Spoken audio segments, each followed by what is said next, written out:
नमः शिवाय।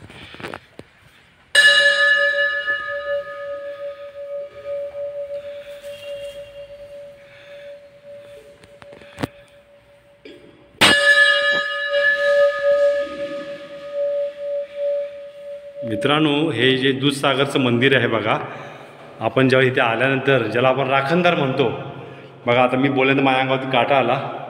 खरंच जागृत देवस्थान आहे, वेगळंच वाटतं इथे आल्यानंतर. बघू शकता हा राखणदार आहे. ह्याच्यावर आपल्याला माहिती सांगतील साहेब. हे बघा, हे आपल्या इथे एक धनगर होता. हां, धनगरने त्याच हे केलेलं आहे, धनगर गेला, शोध काढला. शोध काढलेला. बघा, हा दूधसागर ह्या धबधब्याचा शोध जे धनगर होते त्यांनी काढलेला आहे, असं यांचं म्हणणं आहे. ही व्याख्यातिका आहे.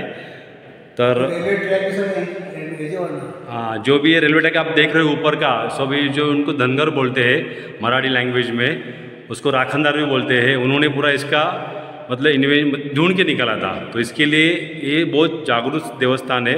अगर आपको आओगे तो कभी दूधसागर यहाँ पे विज़िट देना और ये इनका दर्शन कर लेना.